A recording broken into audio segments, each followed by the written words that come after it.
And welcome to the 2016 MAAC Basketball Championships on ESPN3 from the Times Union Center in Albany, New York.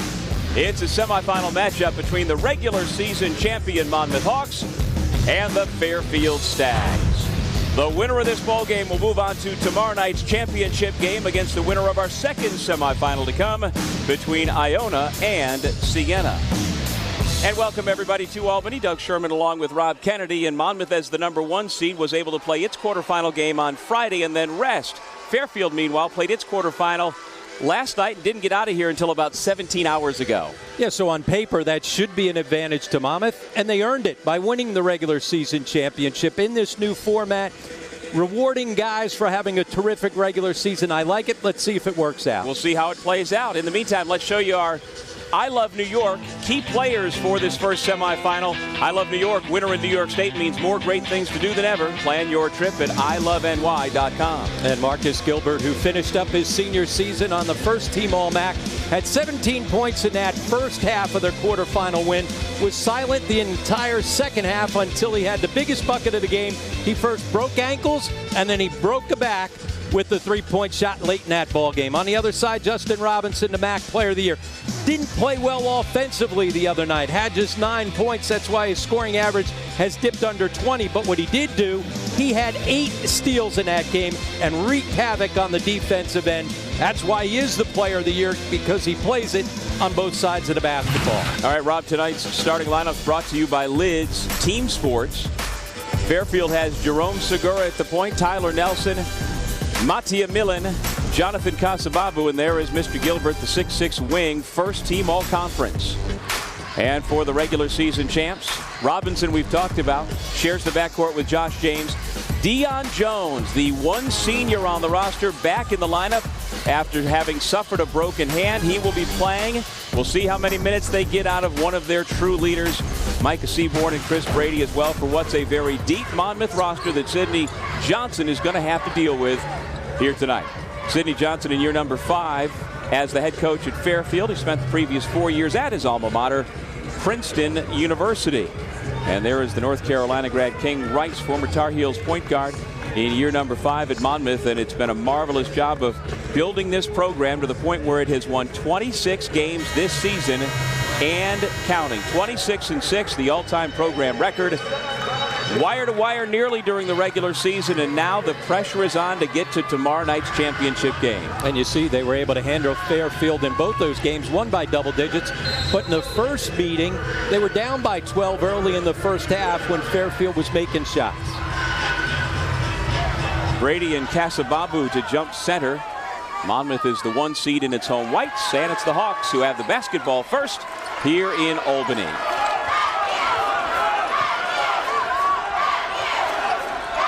You've got the Conference Player of the Year in Robinson, and in the backcourt, Micah Seaborn, the Conference Rookie of the Year. And the Coach of the Year on the sidelines. We learned those honors on Friday. Skip pass to Robinson, high post James, but Robinson's called for a traveling violation.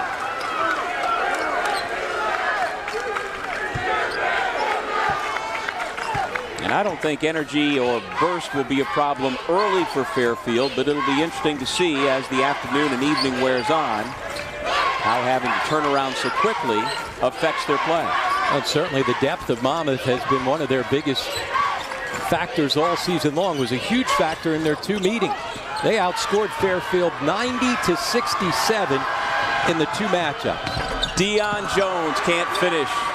That would have given this club a big spark to begin. He suffered a broken hand 3 Mondays ago against Manhattan, had surgery thereafter. And I was at their shoot-around on the Friday of that week, right after he had the surgery and had been out. When he walked into the gym at 4:56 p.m., practice halted because his teammates surrounded Dion Jones and cheered for him. He now 0 for 2 from the floor. And he's wearing basically a glove. It's not a soft cast. I talked to him before the game. He said the training staff talked to the Oklahoma City Thunder coaching staff. Remember when Russell Westbrook broke his hand last year and came back? He was wearing a glove. He basically, Dion has that same type of glove. Seaborn, well short. Brady has it, and he's fouled by Casababu. So from what you were watching in the pregame warm-ups and in talking to Deion Jones, how much flexibility do you think he has? Is it near 100%, or is he not anywhere near able to do what he normally does? No, it's nowhere near 100%. As you see the glove apparatus, that's about what you would call it there. It's hard. You know, it's not a cast, it's not a soft cast, but certainly it's got to impact what he can do. But again, just see how he reached out and slapped hands with his right hand. You and I noticed that in layup lines that he was still doing it. That's probably a good sign. Chris Brady, the junior from Greenlaw, New York, gets the first 2 points of this first semifinal.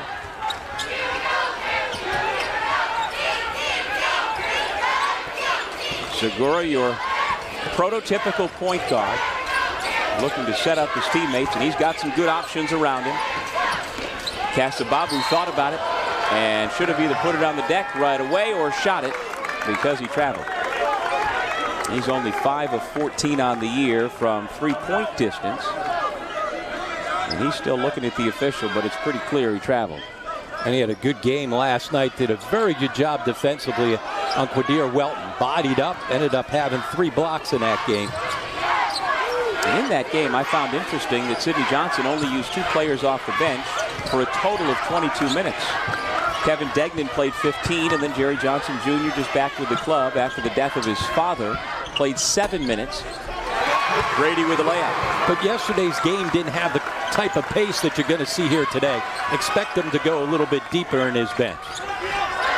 Well, Monmouth with Jones back will go 11 deep. Fairfield maybe 8 or 9. I would suspect so. Casababu missed again. Rough start for the freshman center. Robinson crosses over Gilbert, steps back. Gilbert stayed with him and made it a tough shot. And Casababu is fouled. Well, Justin Robinson's been struggling shooting the ball. He was 1 for 12 yesterday and 0 for 5 from beyond the three-point line. And over the last 6 games, he has struggled shooting just 25% from beyond the three-point line, where earlier in the season he was on fire from deep for King Rice. Brady goes out. And Diego Quinn, the 6'9 freshman, checks in for the first time for the Hawks. Monmouth went 17-3 during the regular year. Millen around and out. James the rebound. Robinson pulls it up. And he continues to struggle, as Rob said. 1 for 12 in the win over Ryder yesterday. Most of his 9 points came from the free throw line. Segura, little runner in the lane, and the Stags are on the board. Well, most teams play off of Segura because he's not really that big of a threat from beyond the three-point line. But when you do that, he's got the ability to penetrate and get deeper in the lane. Robinson bounces to James into the paint. Had it poked away by Nelson. James has it, passes back out to nobody, and here comes Segura with Robinson in pursuit. And we're tied at 4. So much like the quarterfinals, Monmouth getting off to a slow start offensively.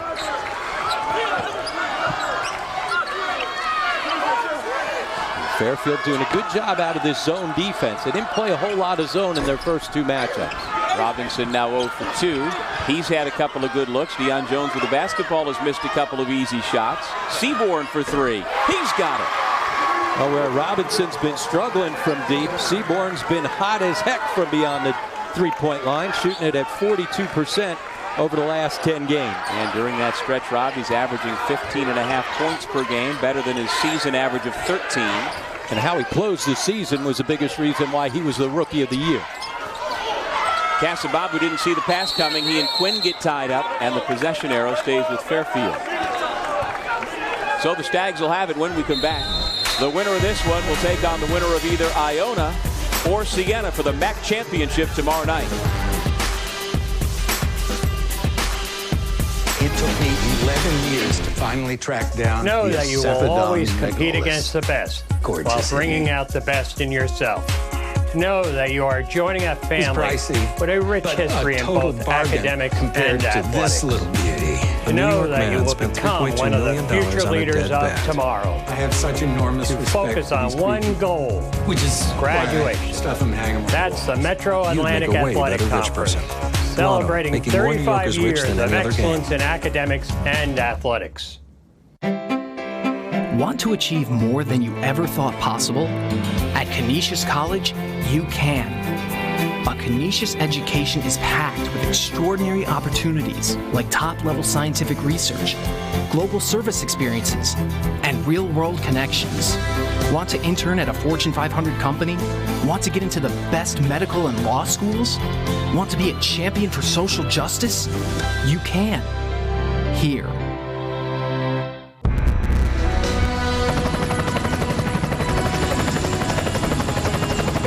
Thanks for the ride around Norfolk, and I just wanted to say Geico is proud to have served the military for over 75 years. Roger that. Captain's waiting to give you a tour of the Wisconsin now. Could have parked a little bit closer. It's going to be dark by the time I get there. Geico, proudly serving the military for over 75 years. MAAC basketball is brought to you by I Love New York. Winter in New York State. There's something for everyone. Plan your trip at iloveny.com. With Rob Kennedy, I'm Doug Sherman, and we're pleased to join the third member of our broadcast team here tonight. We send it over to Chris Williams. We are down to the Final Four. The fifth-seeded Fairfield Stags, led by Marcus Gilbert, first-team All-MAAC performance. At 6'8", Marcus is a matchup nightmare. Leads a band of shooters who can get hot very quickly. On the other end, they're taking on the Monmouth Hawks, the darlings of the conference, the regular season champs, led by Justin Robinson. At 5'8", he's not one of the best players in this league, also one of the best guards in the country. I got a front row seat. Looking forward to it, fellas. All right, Smooth. Thanks so much. Former Manhattan Jasper joining us here. He's got plenty of MAAC tournament experience. And we should have a terrific doubleheader here with Siena and Iona to come. And by halftime of this first game, I would imagine this building will be getting close to full. This is the home arena of Siena College, not the home court. They have a neutral new court that you see. Jerome Segura with 2. He's got 6. All of Fairfield's points.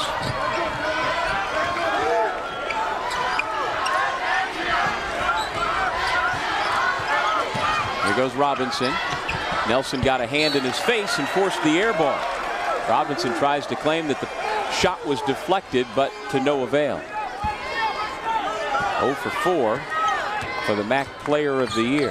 And that may have been a force. He can certainly take quick shots. He's best player on their team.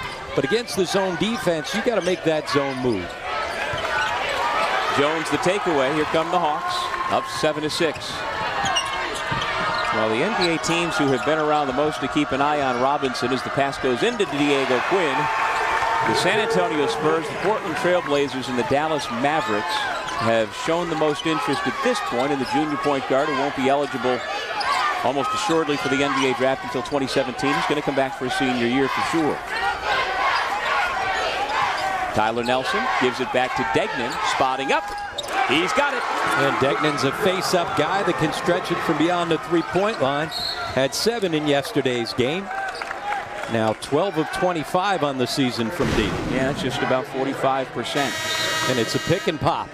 Never used to see that until the three-point line went in. You and I grew up with pick and roll. Yep. But it's just as effective when you've got a big that can screen and knock down that shot, pick and pop. So we're tied at 9 apiece, 6 minutes in.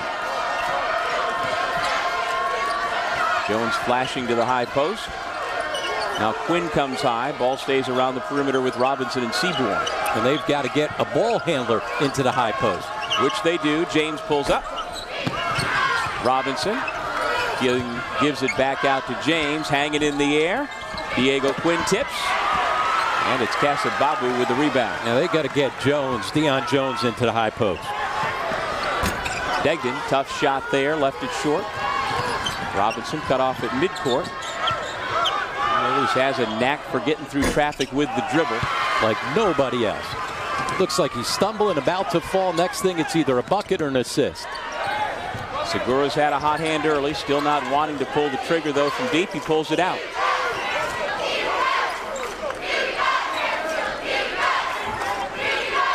Jones' screen. Segura trying to get Degnan around the perimeter for another three. And again, credit Segura. He's coming off those screens. His head's on a swivel. It wasn't Degnan in the screen, but as he lifted up, Segura found him. Well, Degnan gave them 15 good minutes in their quarterfinal win over St. Peter's last night. He's given him a nice boost coming off the bench here, and a 3-point lead. And now they have Jones in the high post. Robinson lost the dribble. Casababu on the floor. He gets tied up by Quinn, and it'll stay at this end. And one of the few times that Justin Robinson will split and lose the basketball. Here's Segura. Again, it wasn't Degnan in the screen, but as he lifted back out to the three-point line, Segura, because he's looking for others and not worrying about his own shot, finds Degnan for the open look. Yeah, 6 quick points off the bench for the sophomore from Pearl River, New York. Deion Jones goes out. And Austin Tillman is checked in, as has Zach Tillman. No relation between the two. Here goes Zach, and he's called for the offensive foul. Well, once again, it's the defense of Casababu, much like we saw last night when he bothered Quadir Welton. Tillman lowers his shoulder. That's an easy one. Casababu has broad shoulders, but Rob, he's got a lot of responsibility in this game. Yep, he's quick off his feet. He's got a big, strong body. He can cover ground. Part of this terrific freshman class for the Stags. Monmouth has 3 legitimate bigs, and he's pretty much going to be the one banging with each of them. And he'll be undersized in each of those matchups. Undersized as far as height, not as far as strength is concerned. 7 to shoot. Segura has it poked away from behind by Robinson, and then the whistle comes, calling the foul. Late call, but I think it was a good call. I concur. He was on his back trying for a steal. Remember, Robinson had 8 steals yesterday, a new MAAC tournament record. King Rice and his top-seeded Hawks down 3.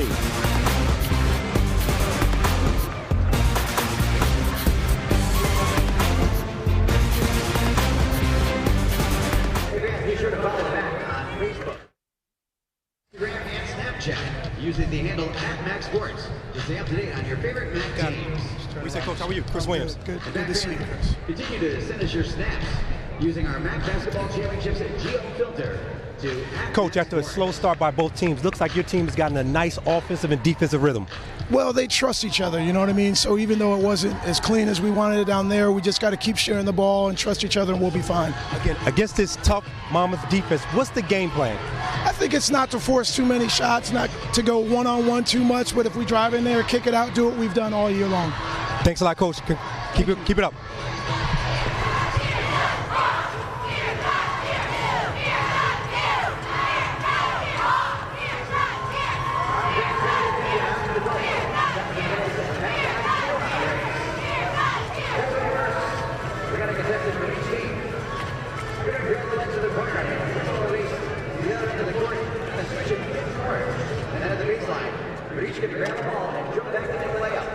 First pair to make both of the shots within the time range.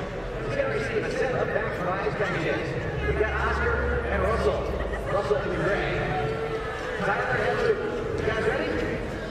On your mark, get set, go.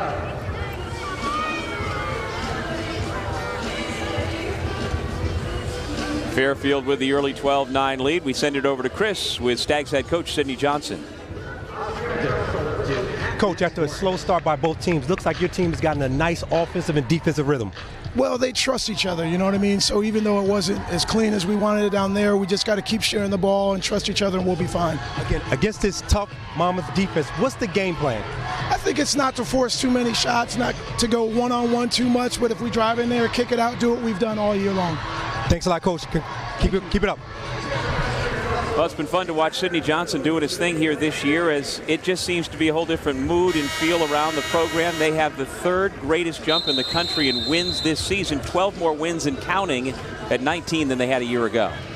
And you're right, it's amazing how much more energy there is, how much happier everybody looks. That's what winning will do for you. If you win 12 more games than the year before, but it started even before they won those games. They changed how they were going to play.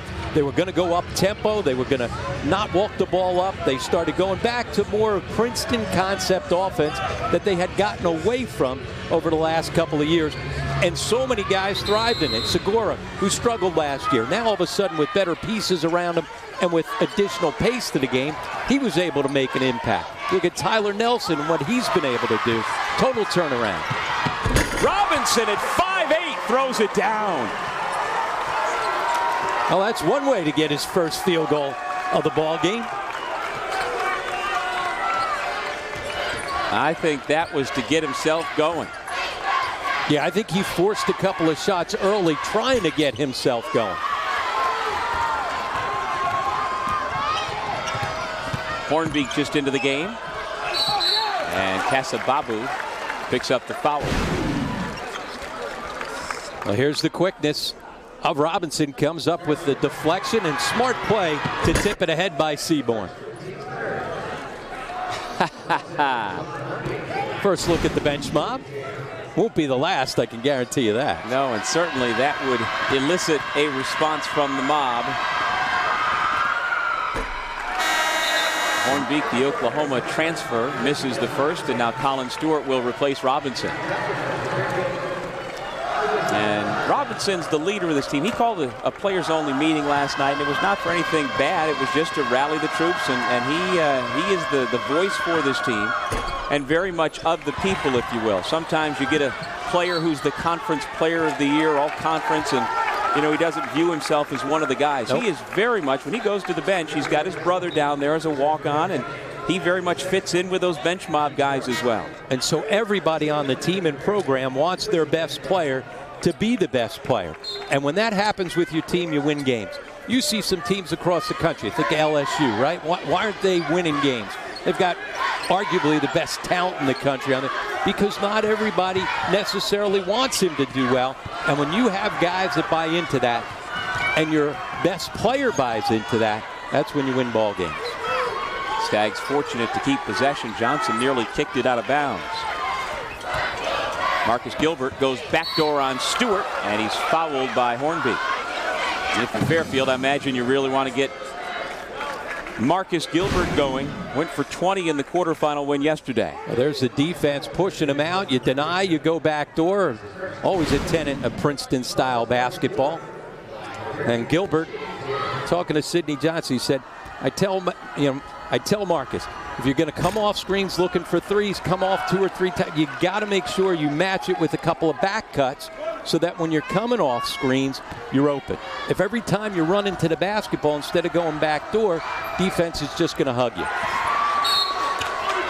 Casababu on the offensive glass, and we've got a foul against Tillman. He just out-toughed Tillman for that offensive rebound off the foul shot. That's a cardinal sin. You've got interior rebounding position. Just make contact and go get it.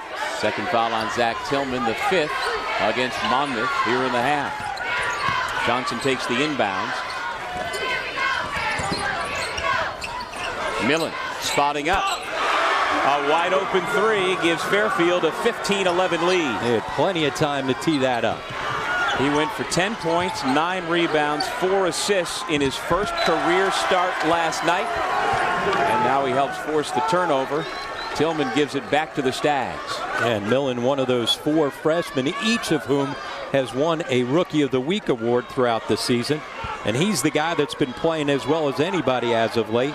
His 3rd consecutive double-figure game last night. Yeah, last 2 games of the regular season, he put up 16 against both Siena and St. Peter's, and it was that final week of the regular season when he won his MAAC Rookie of the Week. A great defense there by Austin Tillman to not allow Marcus Gilbert to get the handoff. Great defense by Seaborn to get the Stags off their rhythm. Johnson misses again. Austin Tillman. And here is Seaborn, who pulls it back out. Colin Stewart from the corner. Segura comes away with a long rebound. And Stewart just can't buy one from deep. His numbers have gone down as the season is worn on. His shooting percentage at 32. Now 4 of 26 of his last 26 from 3. Millen, another 3. That's deep off the handoff. That's what happens when you start stringing together double-figure games. Your confidence goes up, and you step right into shots.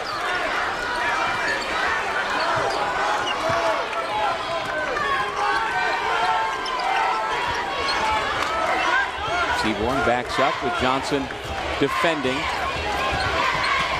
Seaborn has his pass deflected, taken away by the Stags. Millen, tough pass, and a trip called on Hornbeek.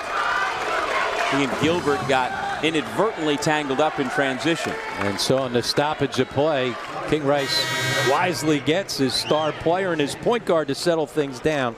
Justin Robinson back in the game. Well, he's got two primary ball handlers, and neither were on the floor for that last couple of minutes, and you could tell.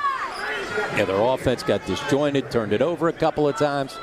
Sidney Johnson's team took full advantage of that. Now, we talked about Colin Stewart's shooting trouble later in the year, but just ask Iona coach Tim Cluse what he can do.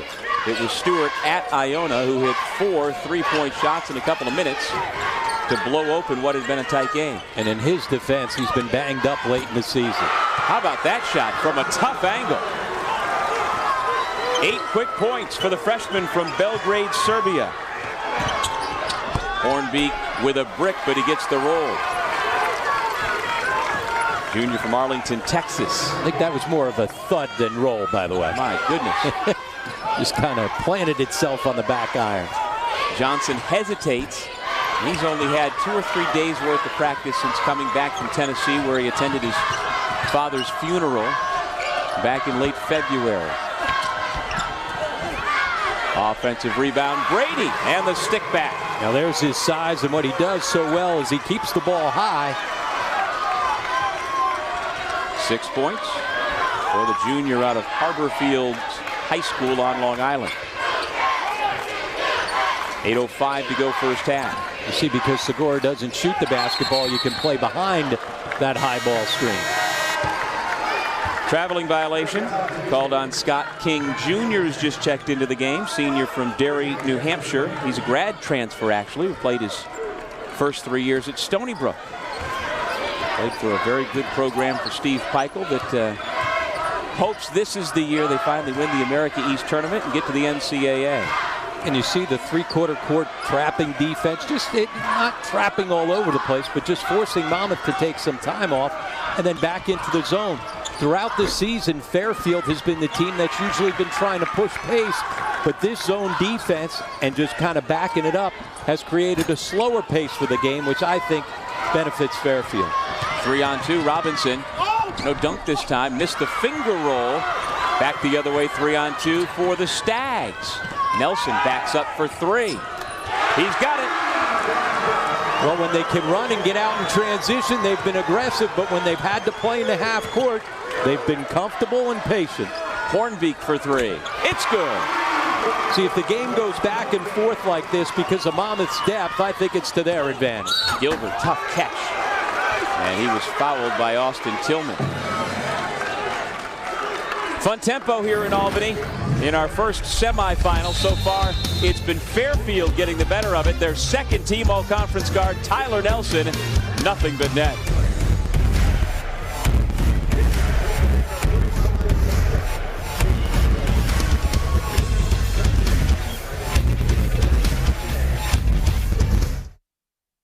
Deep within you is a relentless drive. You come prepared. You come willing to work. You come to win. Discover the Performance Protein Bar made just for you.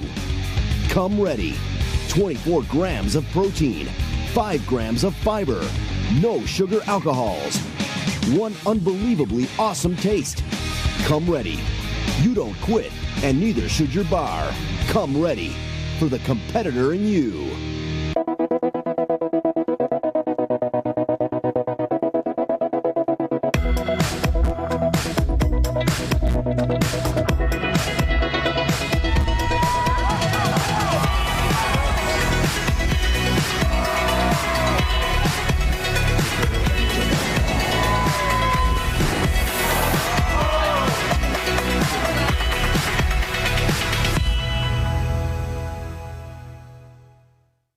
All right, everybody, if this doesn't get your toes tapping, then check your pulse. Ba, ba, ba, ba, ba, ba, ba, ba, ba, ba. The joy of cola, joy of bubbles, joy of fun, joy of Pepsi on your tongue. Greatest taste sensation under the sun. Ba, ba, ba, ba.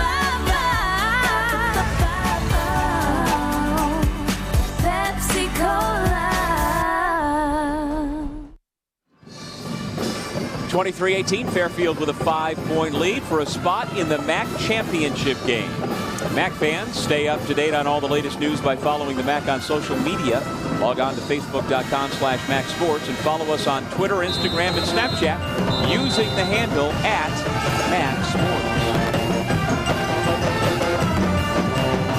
Well, the Monmouth Hawks lead the nation in road victories. They've won 13 true road games. They've won 16 when you count their neutral site victories, including the quarterfinal win. And in a disproportionate number of those, Rob, they've come from behind and come back from big deficits. They were down 8 a moment ago, but they still have to get things going here, down 5 against the Stags. And as we said in the first matchup in Bridgeport earlier in the year, they were down by 12 in the first half against the Stags. First point for Marcus Gilbert. King Rice, the MAAC Coach of the Year. He still is in close contact with one of his mentors, Kevin Stallings, who he was an assistant coach under for 10 years, the last 5 at Vanderbilt before getting his chance as head coach at Monmouth. They talks regularly with current North Carolina head coach Roy Williams, among others in the coaching fraternity. Austin Tillman, drive and dish to Deion Jones. He's got his first 2 points. And we've seen him be aggressive. He's been able to get 2 baseline jump shots. His hand didn't look like it was a problem on that. Nelson uses the King screen. Millen, drive, dish to the corner. Segura for 3. Boy, there's some offense they weren't counting on. He's already got 9 points. And here comes the press. And Brady's going to be whistled for the foul. A little late getting to the spot. Got too much of Millen, who's helped up by his teammates.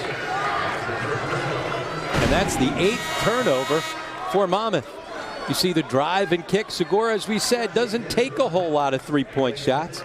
He's 11 of 33 coming in, so at least he's a decent 3-point shooter. But turnovers have been a problem for Monmouth here in the early going.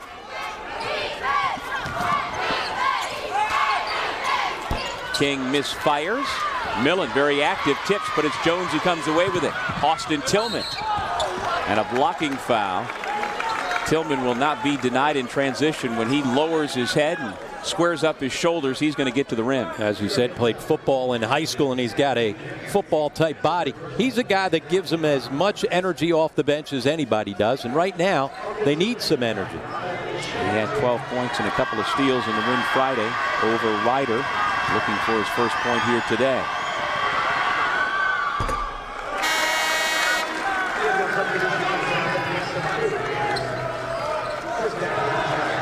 Casababu back in. And King goes out. And as you predicted, Rob, Sidney Johnson's already gone a little bit deeper on his bench tonight with Scott King than he did in the quarterfinal win late last night. A combination pace with the St. Peter's game didn't have the same up and down type action, and as well having to come back from the game in less than 24 hours. Casababu again causing trouble inside for the Monmouth Bigs. 9th team foul against Monmouth. And the personal will send Brady to the bench with Diego Quinn coming back in.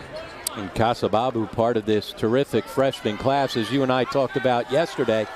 The thing I like most about this class, all 4 of them can play on the floor at the same time. You've got a 5, a true post player, and Casababu. You've got a terrific face-up 4-man or wing and Millen, and then 2 terrific guards, one of which Curtis Cobb has missed the last 3 games with an ankle injury. There's an outside chance if they win here today that he might be able to go tomorrow night. And then as well, Jerry Johnson, who's starting to work his way back in. But all 4 of those guys are going to be terrific MAAC players. Well, after the game last night, you and I saw Cobb limping still pretty significantly on his way to the team bus, which made me think we may not see him here this weekend, but you just never know. Austin Tillman, no-look bounce past Quinn. He's denied. From behind, the block shot by Millen. They say it'll be Monmouth basketball. Well, he seems to be playing with confidence at both ends. The first time in a while we've seen dribble penetration get into the heart of that zone defense on the dump down. Now Fairfield back into the man. Robinson passes toward where the double team came, and he makes him pay. Josh James for three. And James, one of their worst three-point shooters of the regulars at just 23% on the season. So they doubled from the right direction. Yep. Just didn't work out that time. Robinson defending Segura, and he is all over. Casababu lost it off the bounce. Here comes Robinson. Lightning quick point guard. Jones given space. That's two in a row. And that's where you have to keep Monmouth out of the open floor. When Justin Robinson is able to get out and run, that's when Monmouth scores so many of their points.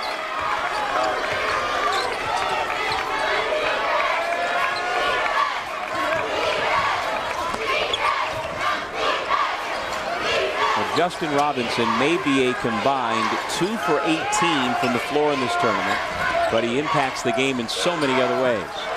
4 to shoot. Millen's in trouble. Tries to draw the foul. Can't do it. Out of bounds, and it'll stay down at this end. When you play Monmouth, you know that when they can get out and run, whether it's off rebounds and kick and go or turnovers that turn into quick points at the other end, you've got to keep them out of open space. You got to limit transition opportunities. Now, Fairfield's two big offensive weapons, Nelson and Gilbert, have just 5 points combined so far, yet they lead by 4. Nelson averages 16 per game, Gilbert 17, both in the top 6 in the league in scoring. We've got a moving screen called against Casababu. He set the good screen, but then as he rolled, he took the defender with him, and that's a point of emphasis this year. You've seen that called so much more.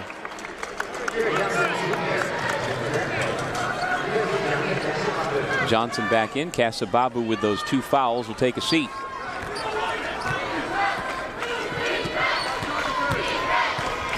Austin Tillman again to the bucket. On the reverse, it's a 2-point game. As we said, he gives him energy because he'll just put his head down, go search, contact, bounce off guys.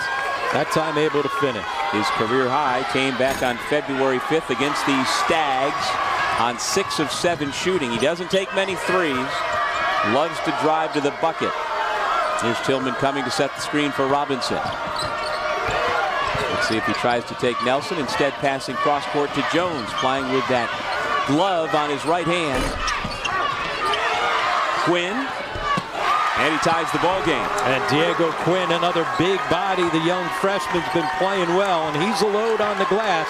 Had 16 rebounds in the regular season finale against Niagara. And that came in only 16 minutes. Johnson will go to the line. He'll do so when we return. The Under 4 media timeout has us heading to break, but the Hawks have come back from 8 down. We're deadlocked at 30.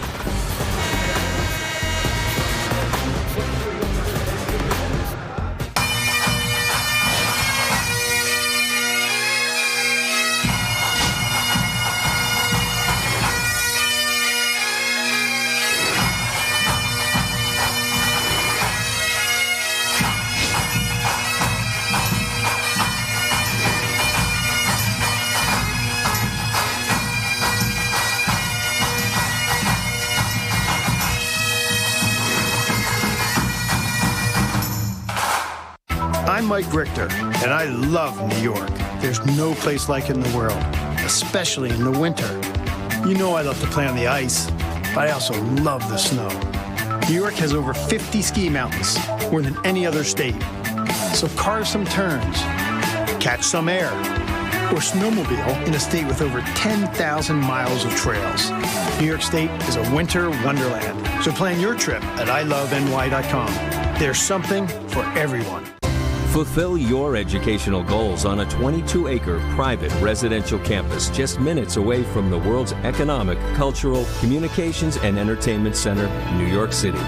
For more than 160 years, Manhattan College has promised a Lasallian Catholic education featuring 5 schools of study that challenge students to excel academically while providing career opportunities second to none. Find out what Manhattan College can promise your future.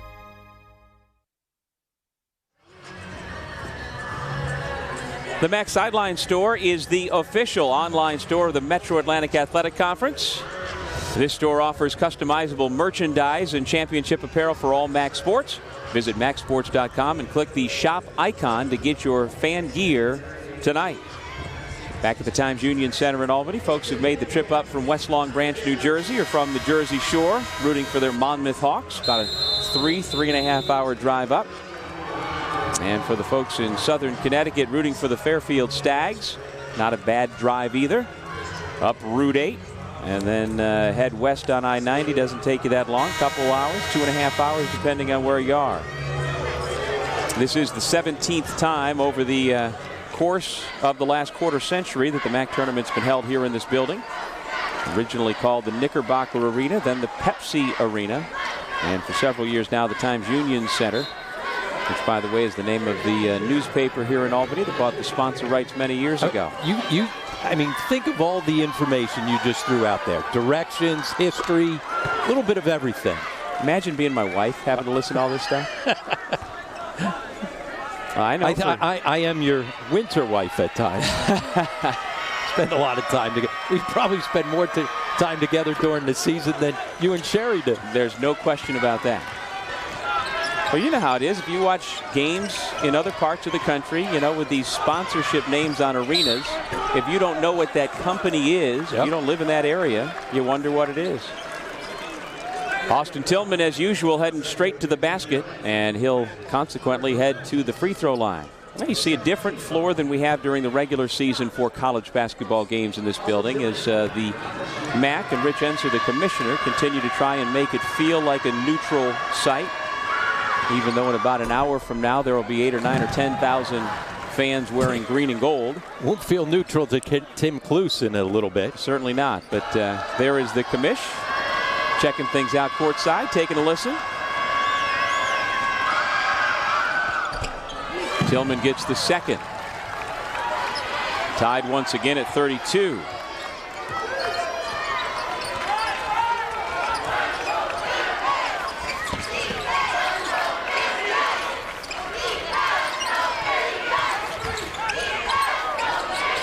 Johnson feeds the post.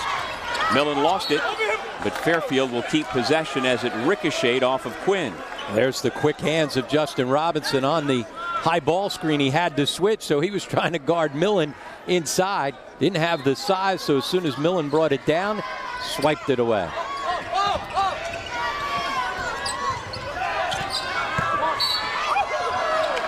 Foul along the baseline against the Hawks and against Tillman, who I don't think believes the call.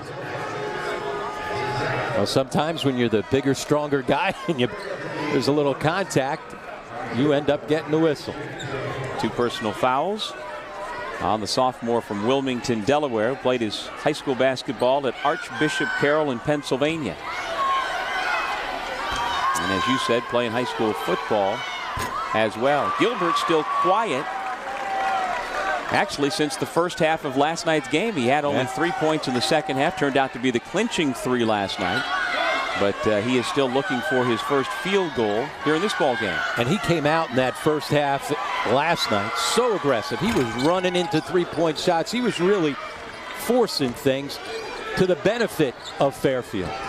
You talked about it last night, Rob, that's something Sidney Johnson has for 4 years tried to get out of Gilbert, and for the most part this year he has found that consistency. Robinson, well, maybe that'll get him going. Hell, he was just wide open, too wide open. Fairfield will keep it down 2. Yeah, you were talking about it at times. If you take a look here, look how wide open. Missed defensive assignment as Gilbert tries to get there but gets there way too late.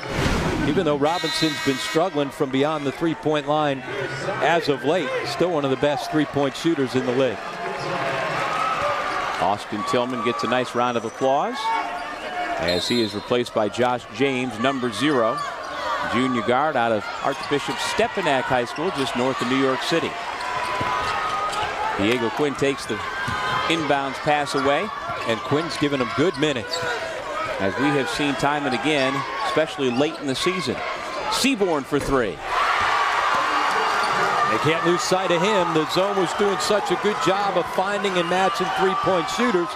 But it's the three ball that's got Monmouth out to this 5-point lead. Yeah, Rob, and Fairfield, after playing so well the first 17 minutes, in a danger zone here.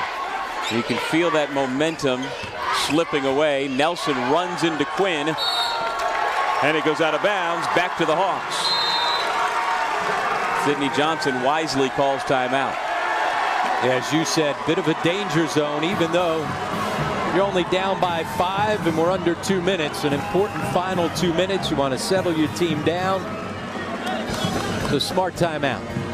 And as usual, Monmouth getting points right across the roster. Quinn, Hornbeek, Tillman, Brady, James, Jones, Seaborn, and Robinson all have scored for their total of 38 points.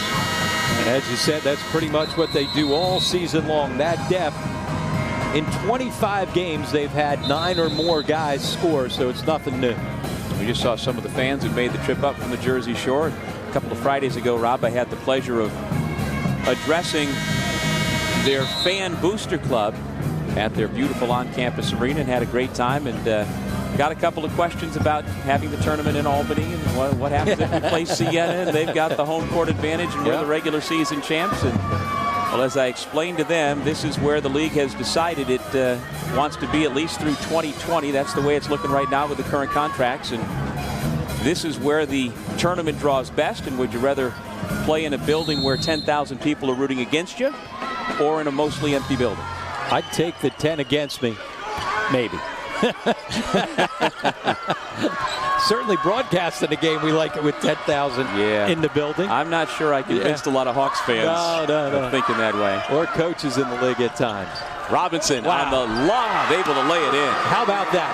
So your 5'8" guys involved in an alley-oop, that's nothing new.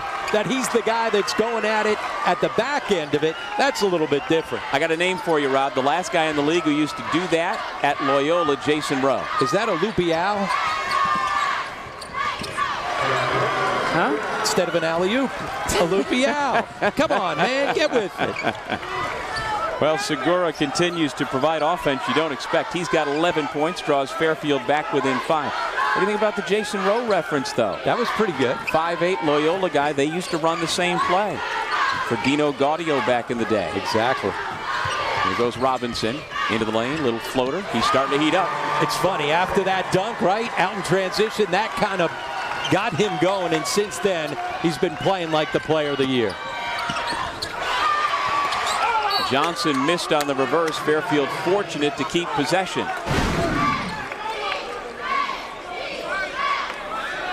A tough drive and finish as Segura continues to be their best offensive option. There's a nice dribble into the lane and pull up from Robinson, whose confidence is definitely a lot higher than when he struggled last night in the beginning of this first half. It's funny how fickle that can be. It comes and goes. There Robinson tripped Segura, who went down hard. And look at how far Robinson has to look up into the eyes of his teammates. That illustrates what he's up against. But as King Rice has said, he's not been the shortest guy on the court just for the last year or two. He's been the shortest guy on the court from the time they were picking sides in Lake Katrine, New York as a kid. And luckily, he's not only the shortest guy, he's the quickest guy. Yep. He went to Kingston High School, about an hour north of New York City. Under-recruited for sure. And his freshman season was hampered by a foot injury that they got right, and the last 2 years have been brilliant. And late in that season when he went down, Monmouth lost games and their season kind of fell apart. And I remember King Rice and his staff saying, that's why. And not having seen Justin playing a whole lot, I thought it was typical coach speak. Yep. Every time somebody gets hurt, that's the key to our team. We would have been good, except he got hurt. But then when you've seen what he's done the last 2 years, it wasn't just coach speak. I don't know what percent he was at as a freshman, but we never saw him anywhere near 100%, and him even at 50% or 70%, whatever he was a big difference maker. In the last 2 years, he's been outstanding, but he picks up another foul, an offensive foul, and that is number 3.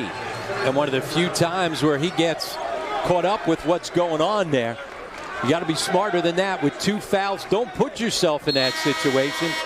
Credit Segura for just sitting on top, and you see King Rice saying, Justin, what are you doing? That's your third. As well as being the best player on their team, he's got the best basketball IQ. Didn't show it on that play. Shot clock off, final 15 seconds of the half. Degnan back in. Nelson uses the screen, working on Stewart. Tough shot. 6 seconds, Monmouth's got the ball. Micah Seaborn lobs it up ahead over Tillman's head, not a bounds. They had a chance. Yep. Right idea, you just got to execute that pass. And so now Fairfield with 1.1 on the clock will try and come up with a play. If that had a little more air under it, they might have had a chance of completing it. Yeah, it didn't have to be an alley-oop. You just had to put it ahead. Millen, Gilbert, three-quarter court shot. Just a little bit to the left. Fairfield started quickly, but the regular season champion Monmouth Hawks, led by the Conference Player of the Year Justin Robinson, head to the locker room with a 6-point lead for a spot in the championship game. Back with our MAAC halftime report right after this.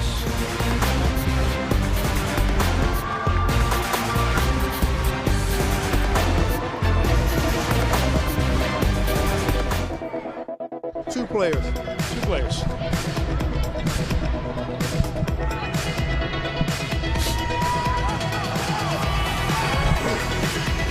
What's up, partner? Good job in the first half, man.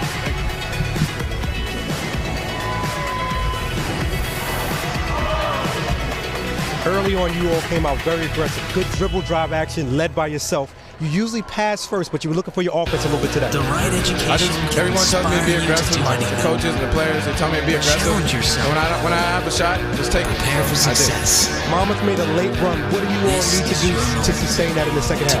At the beginning of the game, we're playing defense, energy. We're locked in on the scouting report, and I think we got away from it, so we have to get back to it. Thank you so much. Have a good second half. To each other and to the world. Be inspired to do anything at Monmouth University.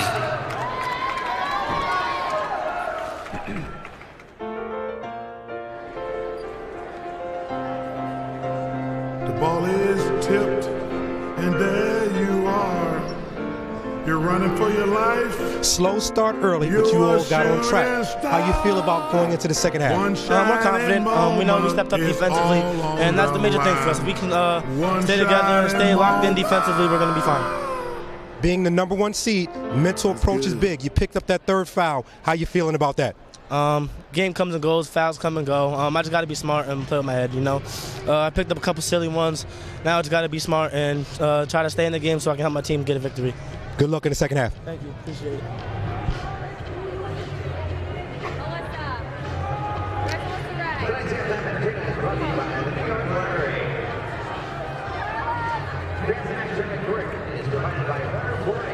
Since 1891, Warner and basketball. Teammates, the greatest game on earth. I love New York. There's no place like it in the world, especially in the winter. Whether it's outside or in the float, the winter wonderland. Plan your trip at ILOVENY.com. MAAC fans, be sure to get your 2016 basketball championship program. Stop by our merchandise booth. Looking out the concourse to purchase your program tonight.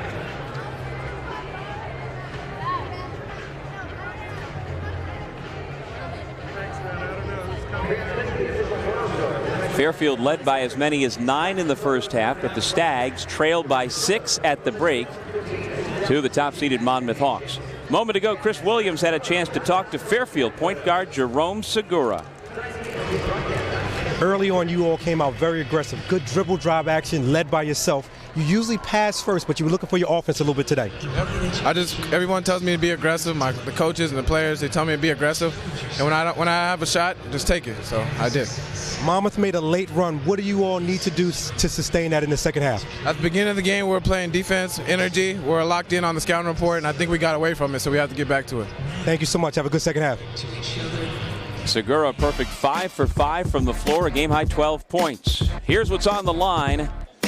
The Hawks and the Stags playing for the right to meet either Iona or Siena in tomorrow night's 7 o'clock championship game, which can be seen on ESPN as well as right here on ESPN3. We'll take a break and come back with more of our halftime report here at the Times Union Center in Albany. 42-36 Monmouth.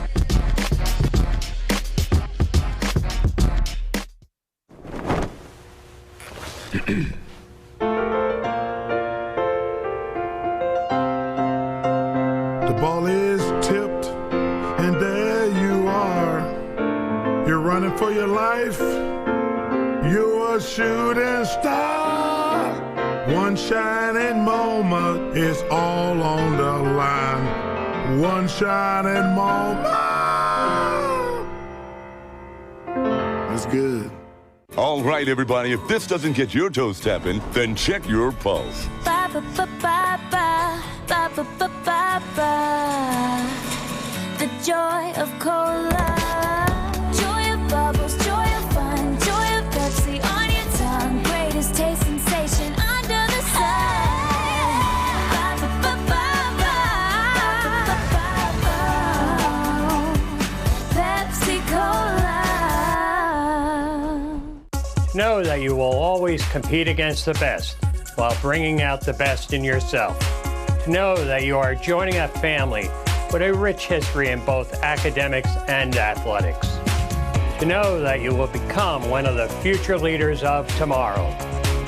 To focus on one goal, graduation. That's the Metro Atlantic Athletic Conference, celebrating 35 years of excellence in academics and athletics. Hey, guess what day it is? Hump day! Hump day! It's hump day! Yeah. Hey, Mike! Mike! Mike! Guess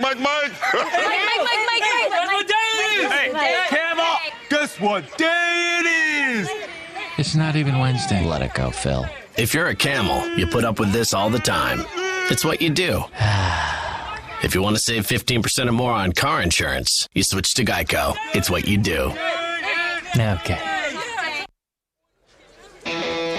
Back once again at the Times Union Center in Albany. Monmouth up 42-36 in this first MAAC semifinal. Well, this is the time of year that the awards have been handed out, and let's show you the finalists for MAAC Player of the Year. Men's All-MAAC first team. Marcus Gilbert, Fairfield University. Gilbert, a 6'6" senior forward from Smyrna, Delaware, was named to the All-MAAC first team after leading Fairfield to a 5th-place finish in the regular season. He ranks 4th in the MAAC in scoring, averaging 17.1 points, and 3rd in the league in 3-point field goals per game, averaging 2.6 an outing. Gilbert also ranks 9th in defensive rebounds, averaging 4.5 per game, and 10th in 3-point field goal percentage, shooting 38.4%. A.J. English, Iona College. English, a 6'4" senior guard from Wilmington, Delaware, was named unanimously to the All-MAAC first team for the 2nd straight year and makes the team for the 3rd consecutive season overall. He leads the MAAC in scoring, averaging 22.3 points, and leads the league in assists, averaging 6.1 per game. English also leads the conference with 3.3 made 3-point field goals per contest and ranks 6th with an 84% free throw percentage. The unanimous preseason player of the year was named MAAC Player of the Week 3 times this season. Shane Richards, Manhattan College. Richards, a 6'5" senior forward from New York, New York, earns a spot on the All-MAAC first team for the first time. He finishes the regular season ranked 5th in the league in scoring, averaging 17 points per game. Richards ranks 2nd in free throw percentage, connecting on 87.3% of his charity stripe shots, and he also ranks 7th in 3-point field goals made per game with 2.5. He is the league leader in minutes played per game this season, logging 36.6 minutes for the Jaspers. Justin Robinson, Monmouth University. Robinson, a 5'8" junior guard from Lake Katrine, New York, makes the All-MAAC first team for the 2nd year in a row after leading Monmouth to its first ever MAAC regular season title and program record 25 wins. He is currently ranked 3rd in conference with his 20.2 points per game average and 7th in assists with a 3.7 average. Robinson's 2.1 steals per contest leads the league, and his 1.7 assists to turnover ratio is good for 6th. He won MAAC MAAC Player of the Week 3 times during his junior campaign. Brett Bisping, Siena College. Bisping, a 6'8" redshirt junior forward from Peoria, Illinois, led a Siena team that lost 20 games last season to 20 wins in a third-place MAAC finish in the 2015-16 season. He's a league leader in rebounds, grabbing 10.4 boards per game and ranks 8th in scoring, averaging 15.8 points per outing. Bisping leads the league with 8.1 defensive rebounds per game and ranks 7th in offensive rebounds, averaging 2.3 per contest. He was named MAAC Player of the Week 3 times this year.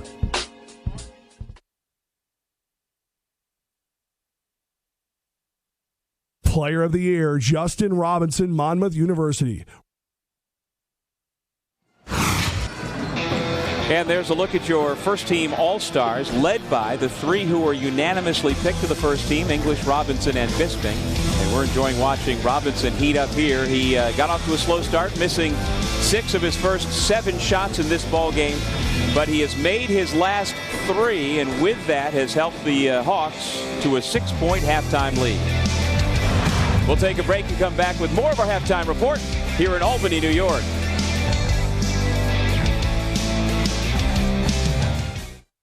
I'm Mike Richter, and I love New York. There's no place like it in the world, especially in the winter. You know I love to play on the ice, but I also love the snow. New York has over 50 ski mountains, more than any other state. So carve some turns, catch some air, or snowmobile in a state with over 10,000 miles of trails. New York State is a winter wonderland. So plan your trip at iloveny.com. There's something for everyone. You must do the thing you think you cannot do. The mind is everything. What you think, you become. It is not best that we should all think alike. He who learns but does not think is lost. The main purpose of life is to live rightly, think rightly, act rightly. Oh, the things you could think of if only you try.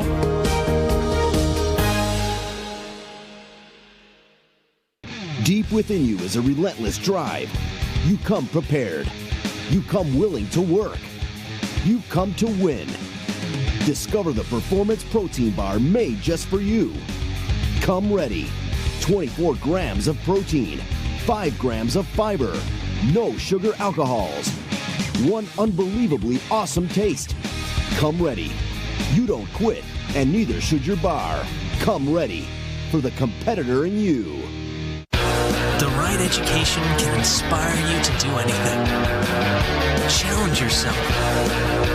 Prepare for success. This is your moment to create, explore, discover, matter to each other and to the world. Be inspired to do anything at Monmouth University. At the intermission, 42-36, Monmouth with a big push late in the first half to take that lead. And welcome back, everybody, inside the Times Union Center. Doug Sherman with Rob Kennedy, and Justin Robinson, after the slow start, made his final 3 shots, had the dunk, knocked down a 3, and just started to play a little bit better. Well, he was re-energized after that dunk. Certainly the biggest reason why they got back into the ball game. They started getting some stops at the one end, and then they got out in transition. That's where they want to play. But the biggest play of that first half may have been him picking up that 3rd foul inside the last 30 seconds. Okay, let's show you the highlights from that first half. The Stags came out and took a 9-point lead, led by their point guard. Well, he's known as a pass-first point guard, but in his first half, they needed some scoring. He really set the tempo. Those were the first 2 field goals of the game, but he continued his fine play throughout that first. He was a perfect 5 for 5 from the floor. When other guys, especially Marcus Gilbert, struggled offensively, Jerome Segura stepped up with a big 12 points in that first half. Yeah, Nelson and Gilbert combined for 33 per game. Neither has gotten going. Meanwhile, the Hawks finally did get going and have great depth in doing so. Oh, so many guys that can score, and so many different ways that they can score, including inside and off the offensive glass. Brady, who had a good game last night, has had a good start to the first half. On the other side, Justin Robinson started slow, but then he finished fast. The dunk got him going, then he was able to knock down a couple of three-point shots, showing you his athletic ability, not only on the dunk, but on that alley-oop, but his ability to get into the lane. That's when it breaks defenses down. Either him distributing the basketball at that point or knocking down shots like he did there. And Rob, here's a look at our Geico first half stats. And after a subpar shooting performance in the quarterfinal round, Monmouth has picked it up and up to 50% now for this ball game. And most of that was late in that first half after they get off to the slow start. They're a perfect 8-0 this season when they shoot above 50%. So Fairfield's got to get back down defending like they did at the beginning of the game, where their zone defense slowed the game down and slowed the Hawks down. Justin Robinson has a team-high 9 points, 6 rebounds, and 4 assists. We will hear from the MAAC Player of the Year and have the start of the second half when we come back to Albany.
Back in Albany, New York at the Times Union Center, Monmouth with a 6-point lead over Fairfield. And just a few minutes ago, our Chris Williams had a chance to catch up with the MAAC Player of the Year, Justin Robinson. Slow start early, but you all got on track. How you feel about going into the second half? We're confident. We know we stepped up defensively, and that's the major thing for us. If we can stay together and stay locked in defensively, we're going to be fine.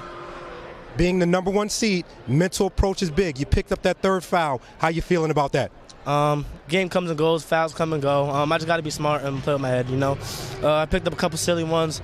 Now I just got to be smart and try to stay in the game so I can help my team get a victory. Good luck in the second half. Thank you. Appreciate it. And Doug, I don't know if you could see that in that interview, but that is exactly why he is such a good player. He was upset. I'm telling you, he had tears in his eyes, had to collect himself before he went to talk to Chris because he was so upset that he picked up that third foul. He always thinks he's letting his teammates down and his coach down. He's not worrying about himself, and that's why not only is he a great player, but he's a great leader. It means so much to him, and that's why he works so hard, and that's why at 5'8", he's able to do what he's able to do out on the floor. And you know, Rob, that's a great point, and it brings me to think of something King Rice told me last week, that he has to be cognizant, the coach has to be cognizant of not going too far with some of his players, that they don't recoil. And I think Coach Rice, immediately upon his star player picking up that third foul, reacted as any coach would. But Justin Robinson may be a little bit different. And again, it's because he cares so much. Right. You know, some guys will be selfish and they're mad they picked up a third foul because maybe they're coming out of the ball game. That is absolutely not the case with Justin Robinson. And that's why he's so good, and that's why Monmouth has been able to win 26 games so far this year. And so Justin Robinson, as we see our key players update, with 9 points. Marcus Gilbert has just 3 free throws, still looking for his first made bucket. Deion Jones getting the start again here in the second half. Robinson stirs the pot after burying the 3. Take a look at it. Dan Polari, the leader of the Monmouth bench mob. And Monmouth back into the zone, started the second half in the zone. Got to make sure, though, you find these shooters. There's one of them, Tyler Nelson. Made him recoil, and he missed. One and done for Fairfield. And again, just like we said late in the first half, Rob, this is a danger zone for Fairfield if they don't bring the energy. 3 for Josh James, rims out. And that's not the shot Monmouth needed on that possession, because they're in that danger zone, an opportunity to maybe throw a knockout punch. Offensive foul against Nelson.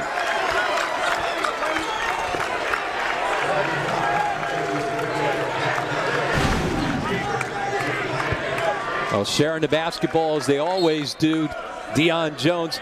One of the reasons why, as well, Monmouth's been so good is how Deion Jones has sacrificed this year. He's a guy that could score it, and he's not worrying about that. He's worrying about winning. Count the basket. I have a feeling the defensive player was inside the restricted arc.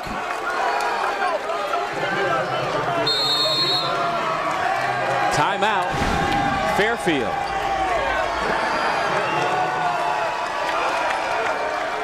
Well, Monmouth, the team with the energy right now, and a good timeout by Sidney Johnson. He wants to make sure that they settle down, trailing by 11. It took me 11 years to finally track down the Knowing that Niagara University has been named a best value means that it's one of the best investments that you can make in an education. I want parents to think about a Niagara University education as a great investment in their child's future. $3.2 million on a debt. There's a lot of talk about teachers not getting jobs these days. Our students are getting jobs. We have schools calling us asking for our most recent graduates, which is very exciting. Our success depends on the students' success at Niagara University. We want you to be the best student that you can be. All right, everybody, if this doesn't get your toes tapping, then check your pulse. Ba ba ba ba ba ba ba ba ba ba. The joy of cola, joy of bubbles, joy of fun, joy of Pepsi on your tongue, greatest taste sensation under the sun. Ba ba ba ba ba ba ba ba. Pepsi Cola.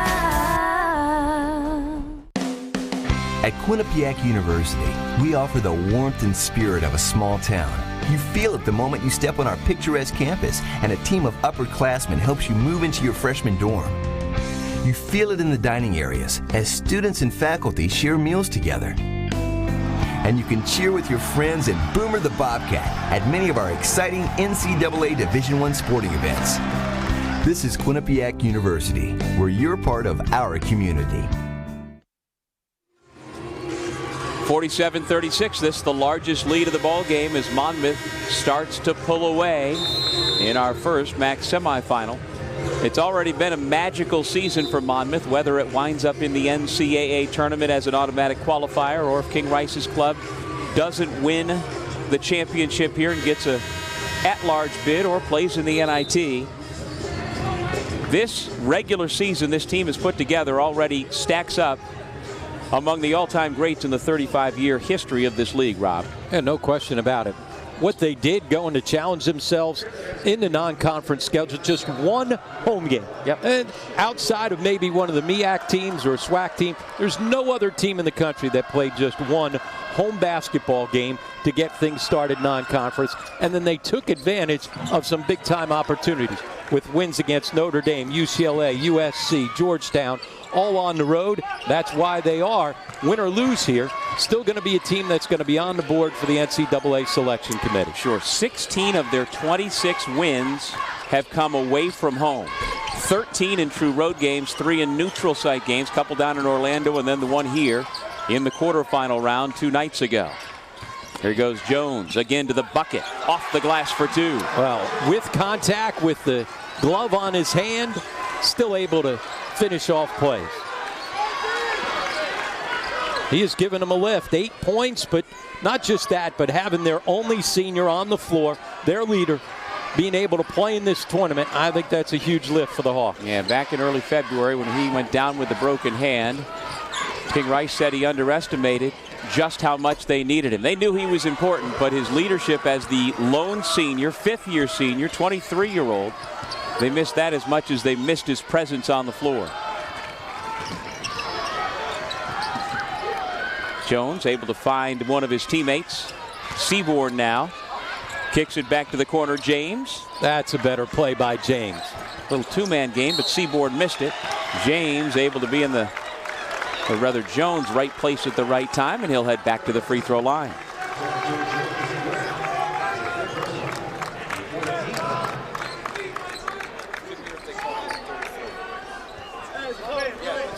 Non-shooting foul, and so it'll be on the baseline for Seaborn.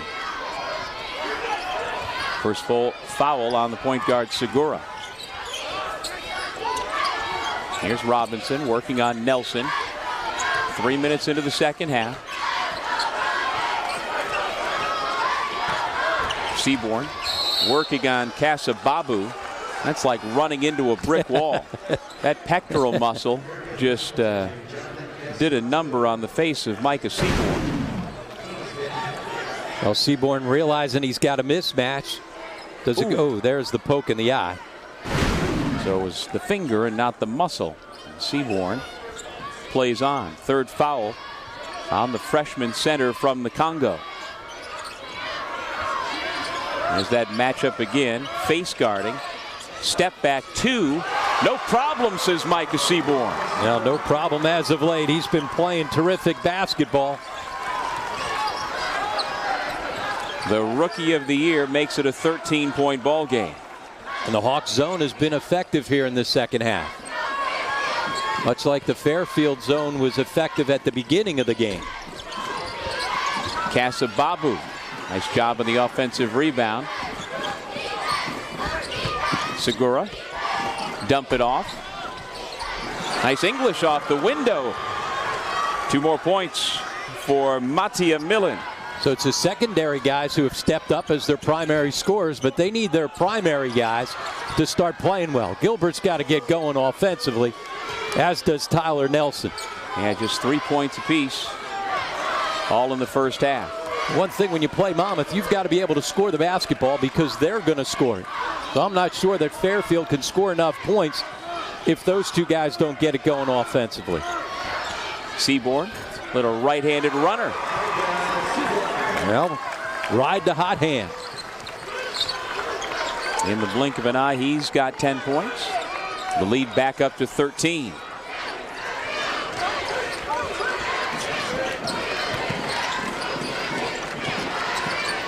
Deep 3, Gilbert, no. And it's Deion Jones who comes out of the pack to Seaborn. Quick release.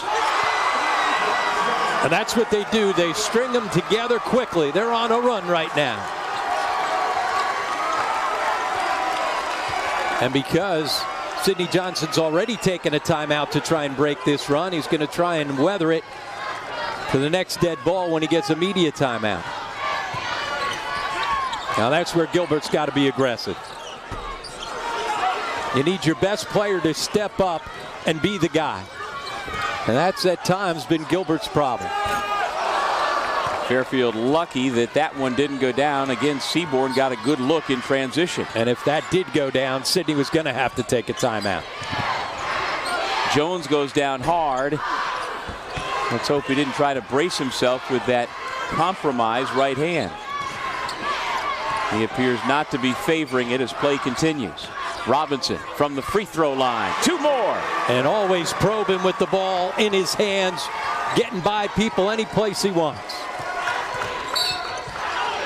Seaborn gets the foul as he tried to keep with Segura. Now the stoppage in play the Stags have so desperately needed. In the blink of an eye, they trail by 18 points.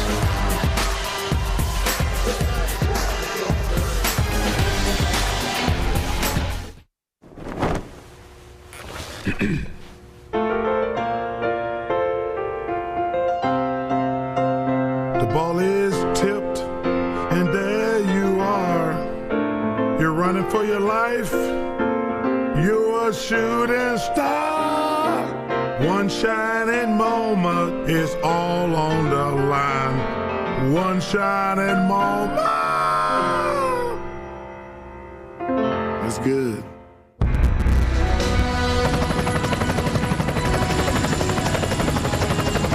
Thanks for the ride around Norfolk, and I just wanted to say Geico is proud to have served the military for over 75 years. Roger that. Captain's waiting to give you a tour of the Wisconsin now.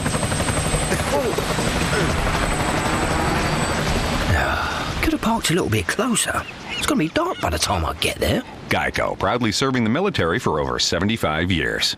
Deep within you is a relentless drive. You come prepared. You come willing to work. You come to win. Discover the Performance Protein Bar made just for you. Come ready. 24 grams of protein, 5 grams of fiber, no sugar alcohols. One unbelievably awesome taste. Come ready. You don't quit, and neither should your bar. Come ready for the competitor in you. Monmouth outscoring Fairfield to start the second half 16-4. And the Hawks are showing why they are the #1 seed after having won their first ever MAAC regular season championship. And of course, they haven't been in the league that long. But there is no doubt about the fact that the Hawks are on their game here in the second half. And you see those percentage numbers, as we said, they're perfect on the season when they shoot over 50%. Fairfield's not been able to come up with defense answers here to start the second half. Robinson's got 14 points, 9 rebounds, 4 assists to lead Monmouth. 13 points for Micah Seaborn. He's having a big second half. Deion Jones, 8 points, 6 rebounds, 3 assists in his return to the Monmouth lineup. Meanwhile, for Fairfield, as we've talked about, Nelson and Gilbert, a combined 1 for 11. Degnan returns to the Fairfield lineup along with Jerry Johnson Jr. with a basketball. 15 to shoot. And off the timeout, Monmouth back into the man-to-man.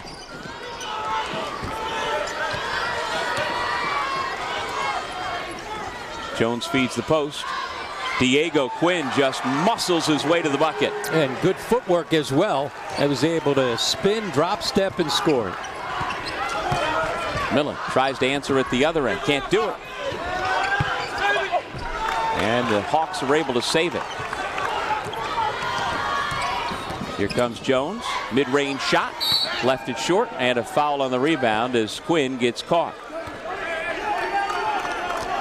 Well, it's so good to see Deion Jones, one of the tri-captains for this team. 6'6" senior from Wilmington, Delaware. He played his freshman year at Towson University and then has transferred to Monmouth and has been a real important part of the building process for the Hawks program. Yeah, sophomore year, he's a leading scorer on the team. Last year, second leading. And again, what he's done, which has helped King Rice and his staff so much, he's not worried about how much he scores. You know, sometimes guys, when they start taking a secondary role to somebody, they get jealous. That has not been the case, and as much as the fine play of Justin Robinson has helped them win games, what Deion Jones has done from his attitude and how he has accepted that also has helped them win. Because that is not always a foregone conclusion that upperclassmen are going to do that. No, and unfortunately nowadays, it's even less likely at times.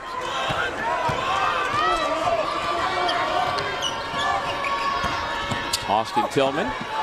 The Stags have just gone flat. Yeah, they've gone flat. They used a lot of energy in last night's game to pull out a tough one against St. Peter's. And when they won, I mean, they celebrated as they well should. I mean, it's a team that, as we said, has won 12 more games than they did last year. You just wonder, though, how much energy was expended in that game and whether or not they were able to match it here. They did at the beginning of the game, Doug, but they haven't been able to sustain it. Well, this Fairfield team was picked by the coaches in the preseason poll to finish 8th. They far exceeded that by going 12-8 and tying for 4th place. Sidney Johnson's club looking for a 20th overall win here tonight. And I think there may have been a sense that once they got by that game yesterday, of course they earned the bye to get straight to the quarterfinals. They won that last night, that maybe now they're playing with house money, and they were able to play about 17 good minutes, but unless they can get it turned around quickly, it'll be the Hawks playing tomorrow night. You see the Monmouth section behind the bench acknowledging the fine play of both Jones, who they're happy to have back there, as well as Diego Quinn. Casababu gets 1 out of 2.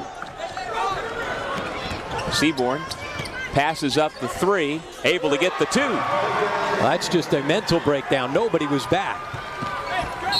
Johnson goes down hard.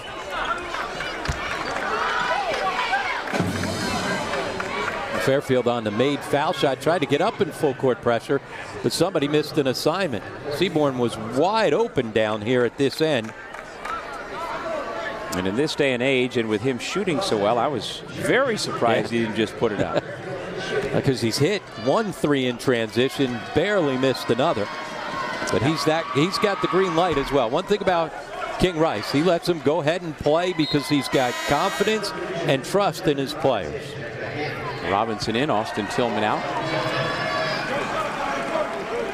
Jerry Johnson Jr., the freshman from Memphis, Tennessee, whose father of the same name passed away of cancer on February 17th, gets a couple of points at the free throw line. Colin Stewart into traffic, no good. Casababu.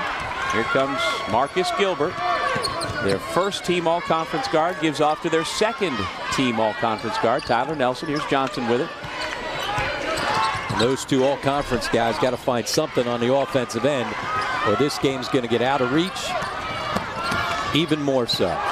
Jalon Hornby, junior from Arlington, Texas, now with 7.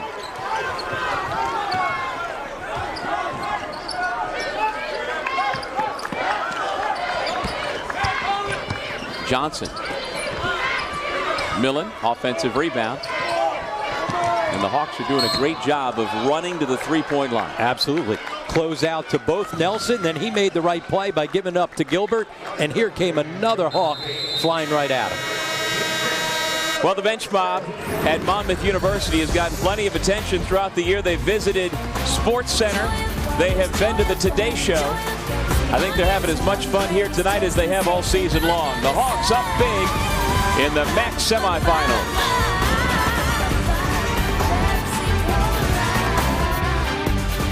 Deep within you is a relentless drive. You come prepared. You come willing to work. You come to win.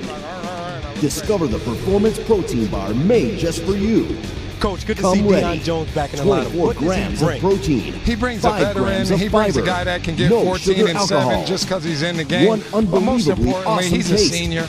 And you hate when kids go down. I hate that Curtis is out for them. He's a great player. But Deion, he's our leader, and now we got him back. So I'm just happy for the kid and his family. Well, you guys burst this wide open in the first 5 minutes of the second half. Is there anything you saw at halftime that you say to the team? Well, I tried to tell our guys we had to relax. We weren't relaxing. We were all tight, and that's the problem. That's the coach making our kids too tight. I tried to make them loose all week. I was too tight last week. Now they're a little tight, but they loosened up, and then we're playing Monmouth basketball.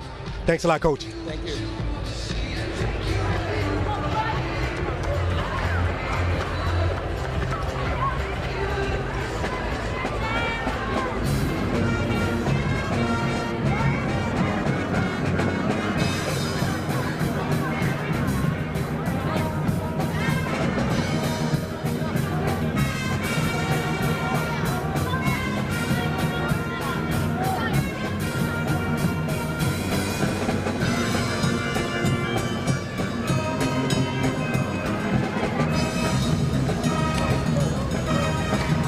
Doug Sherman with Rob Kennedy and Chris Smooth Williams, but Chris may have found his match in terms of smoothness in Monmouth head coach King Rice.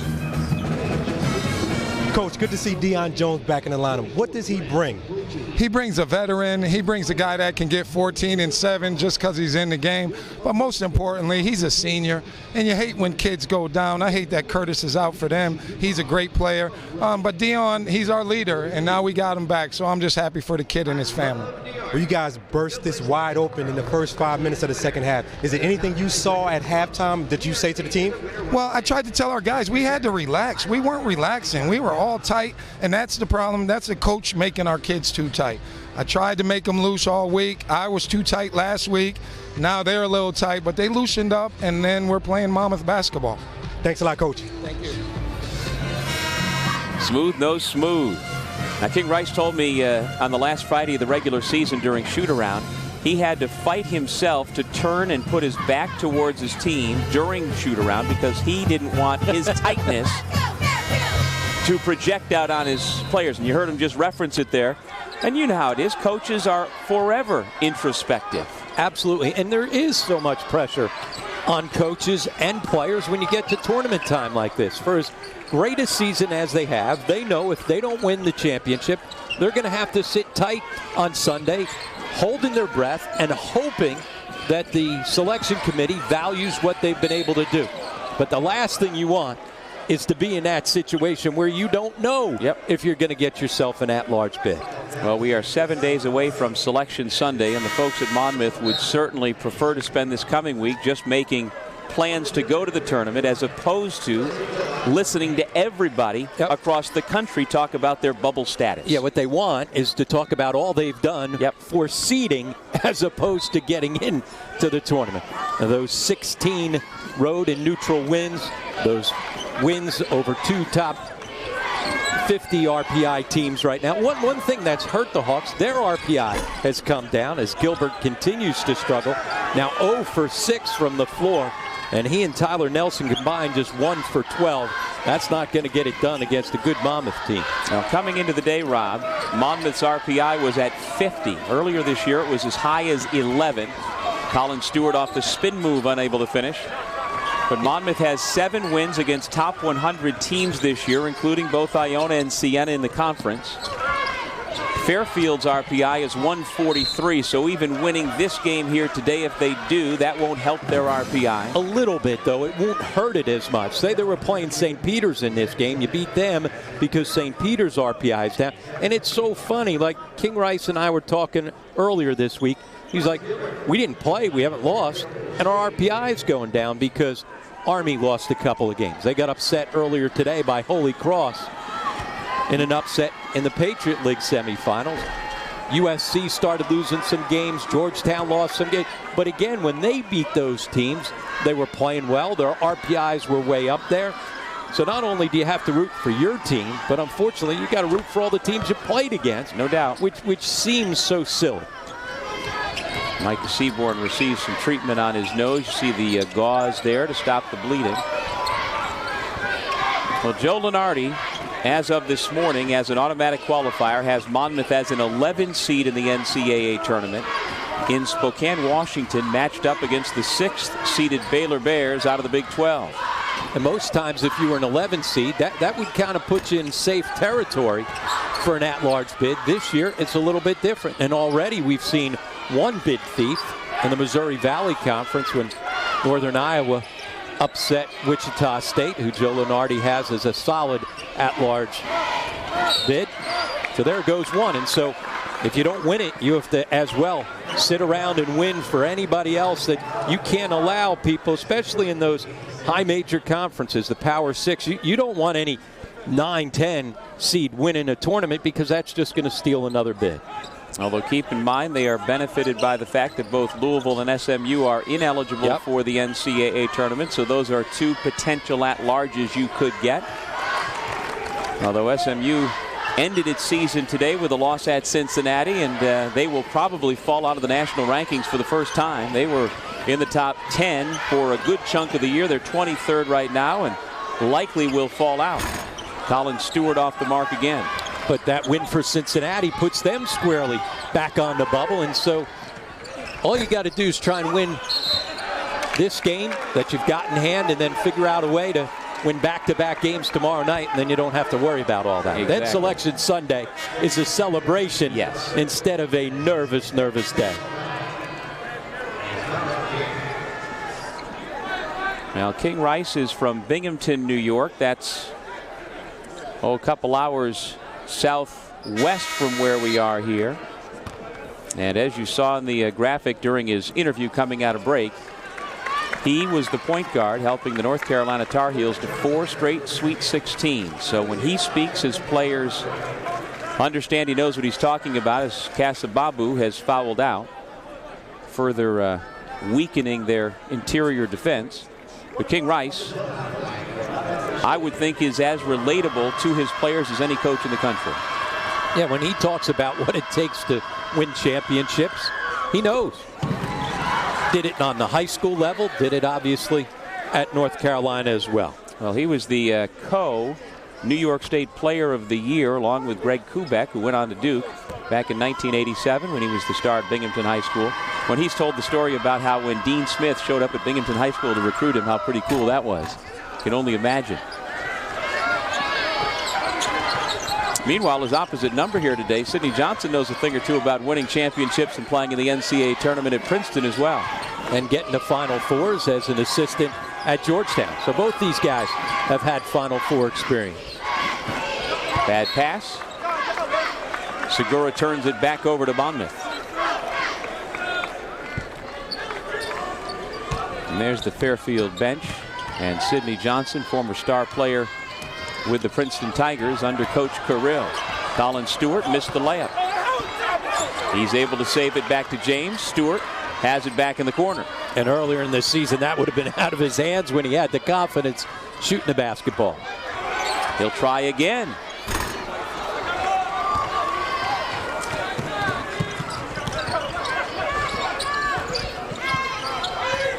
Gilbert crosses over Tillman. Nice job of Tillman to stay with him.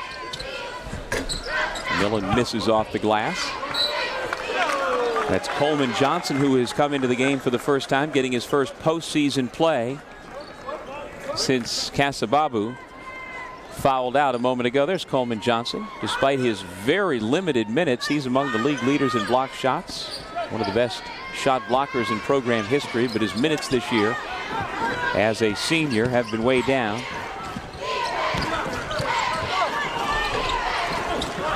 Gilbert with the putback. His first made field goal of the night. 6 points for the senior out of Smyrna, Delaware.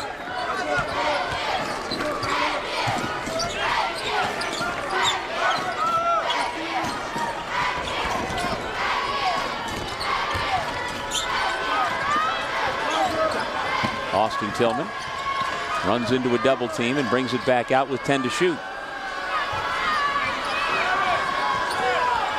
Justin Robinson tries to pass it off. Coleman Johnson the steal. Tyler Nelson gives to Millen. Nice job to go around Tillman for the layup. They tried the Euro step last possession. Wasn't able to convert this time. Just able to put it to the deck to get by the defender. That's 12 points for Millen. Segura has 14 to lead the Stags.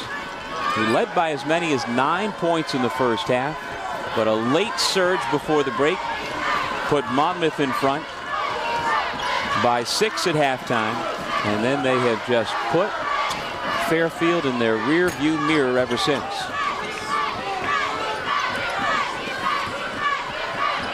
Still too early for King Rice to think about resting somebody? Well, they've got a media timeout coming at the next dead ball, and I think he's just saying, look, we're up 19. Why are we rushing? But they've got to execute better late in the shot clock. Last shot that they got with Tillman hiding behind a high ball screen, that's not a good look. 5 on the timer as Tillman goes. Hit the side of the backboard.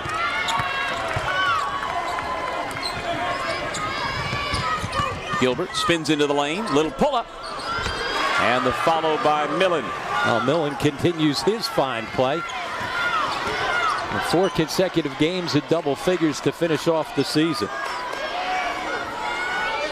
Yeah, 16 against Siena, 16 against St. Peter's, 10 last night against St. Peter's in his first career start, and then 14 and counting for the 6'9" freshman here tonight.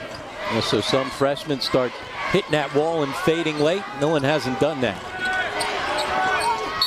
Austin Tillman fouled by Coleman Johnson. He'll be at the free throw line when we come back.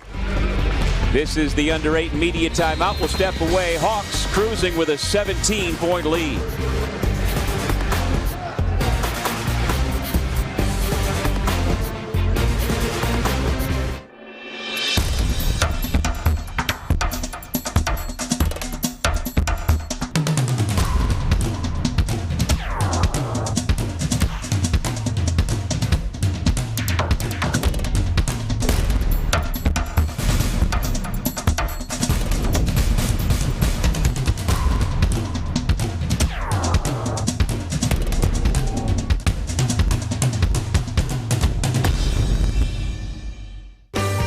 We are St. Peter's University, a place where students who are eager to learn are taught by people who care, on a campus designed for both to thrive.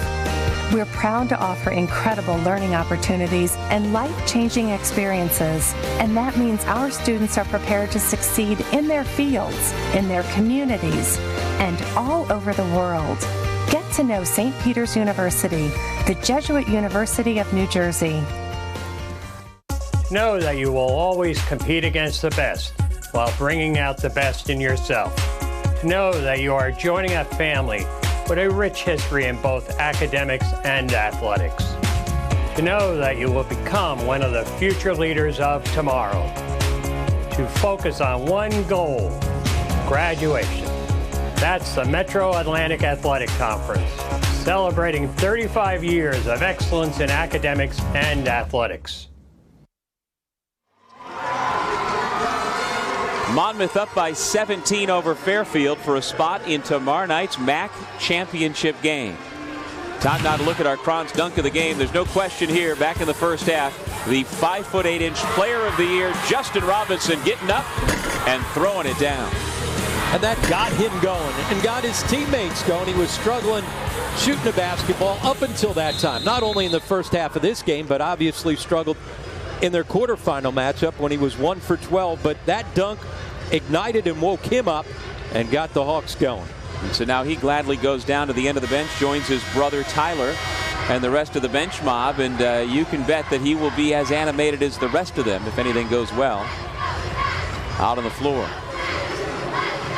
And you asked the question a couple of minutes ago, was it too early to start taking the air out of the basketball? The way this game is going, I don't think so. King Rice squarely has his eyes on the prize, and that's tomorrow night, trying to win a championship. And anything you can do to get some guys some extra rest. Remember, they had plenty of rest after the quarterfinal because they were off yesterday. But if you can get a little extra rest here, yet still keep your team sharp, you got to go ahead and try and do that. And so one of the stats we did not have on the screen there is Colin Stewart gets a little encouragement from his coach. Colin is 0 for 8 from the floor in this ball game. Local player fighting it just a little bit from nearby Glenville, New York. But for Justin Robinson, he played 29 minutes. If this is all he has played and doesn't get back in, that's not too bad. And interesting that he gets Dion Jones back into the game with that hand. But again, remember, Dion hasn't played in such a long time, hasn't practiced. So I think he wants him to just get some more game action so that his legs are ready to go for tomorrow. Probably a couple more minutes and then he'll be back out. 8 points for Gilbert, back to a 17-point game. Jalon Hornbeek on the floor with Chris Brady, Dion Jones, Micah Seaborn, and Josh James. And on first look, the new format where the top 2 seeds get the rest and have yesterday off certainly looked like it worked to Monmouth's advantage here today. And we'll see if in the nightcap here today, Iona can have that same look against Siena. Although Siena didn't have to play in the second game yesterday, they'll have a little more rest than did Fairfield coming into this game. But like you said, Rob, and we've talked about, I think anything you can do to reward the regular season champion, and if you group that with the number 2 finisher, I'm all for it. Yeah, and you know, you'd never know what's going to happen. Iona could come out and not play well. They certainly played very well in a quarterfinal. So sometimes if you're hot, you want to play the next day and just keep it going.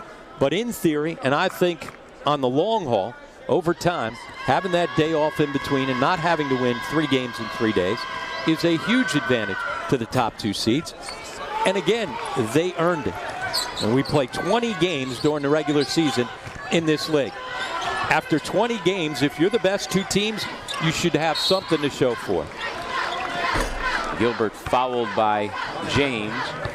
And again, I remember a number of years ago that for at least 2 or 3 seasons we had the regular season champion granted a double bye straight to the semifinals, and I like that as well. Yep. Perhaps it was too much, and certainly those folks in the league at the time who were not rooting for the Jaspers thought that it was too much of an advantage. But for my mind, Bobby Gonzalez's team with Luis Flores and company would have won the championship anyhow. They were the best team, and regardless of the double bye, most likely would have gone on to the NCAA those years as well. And it worked the one time and then backfired a little bit the second time when they were the top seed. Ended up getting knocked out, ended up playing in the NIT. So again, you never know how it's going to play, but anything you can do to reward that top seed as well as the second seed, I think is terrific. Jalon Hornbeek goes down in a heap after missing the shot. Yeah, there are a lot of leagues, and when the MAAC, as Nelson hits the 3, don't go away. It's back to a 12-point game. Deion Jones to Brady, and now the Hawks, who have slowed it down a bit, perhaps want to get some tempo going again. And Justin Robinson will come back in to make sure they don't lose this large lead. Hornbeek, no. Coleman Johnson doing a nice job bringing energy on the defensive end as he does. Gilbert, Millen. Coleman Johnson tips it back out. 3:45 to go in regulation.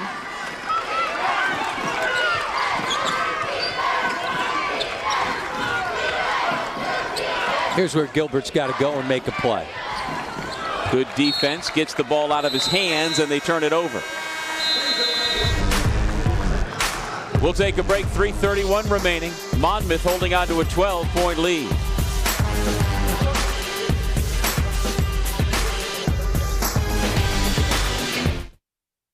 All right, everybody, if this doesn't get your toes tapping, then check your pulse. Ba ba ba ba ba ba ba ba ba ba. The joy of cola, joy of bubbles, joy of fun, joy of Pepsi on your tongue. Greatest taste sensation under the sun. Ba ba ba ba ba ba ba. Pepsi Cola.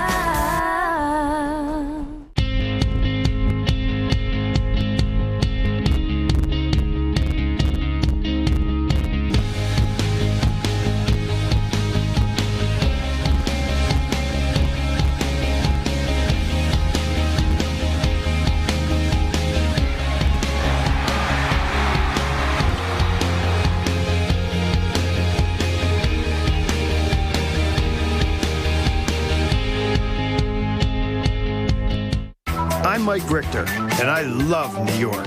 There's no place like it in the world, especially in the winter. You know I love to play on the ice, but I also love the snow. New York has over 50 ski mountains, more than any other state. So carve some turns, catch some air, or snowmobile in a state with over 10,000 miles of trails. New York State is a winter wonderland. So plan your trip at iloveny.com.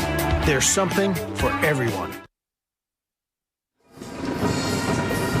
Monmouth 69, Fairfield 57 for a place in the championship game for the MAAC title tomorrow night. Be sure to download the MAAC app to get instant updates on MAAC news, scores, standings, and video straight to your mobile device. Go to the Apple App Store or Google Play to download tonight, or visit MAACsports.com/mobile for more information. With Rob Kennedy and Chris Williams, I'm Doug Sherman. So glad you could be with us here for the first of our 2 semifinals in Albany, New York.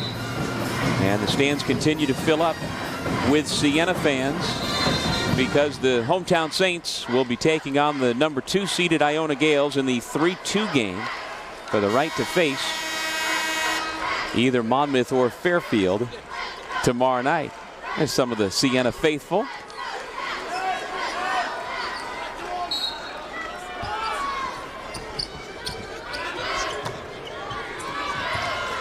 Seaborn thought about it.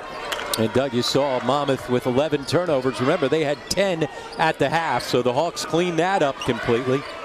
As you heard King Rice when he was talking to Chris, they came out a little nervous, and they came out tight, turned the basketball over. Since they settled down, they've had this game under control.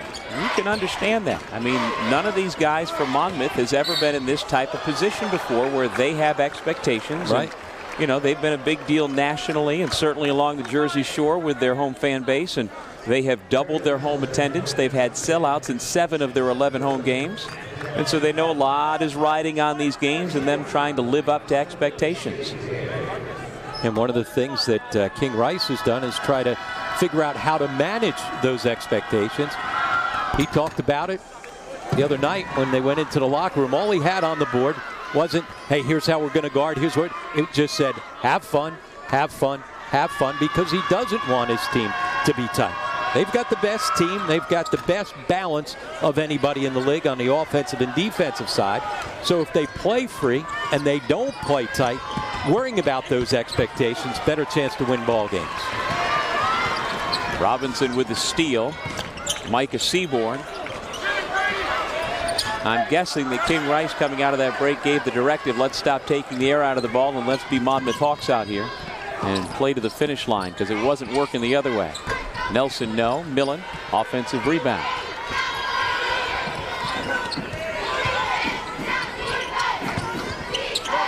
By the way, that was the second steal of the night for Justin Robinson after he had a MAAC tournament record 8 in the quarterfinal game. Tyler Nelson, it's been a slow night offensively for him. That's 8 points for the sophomore out of Bradford, Massachusetts.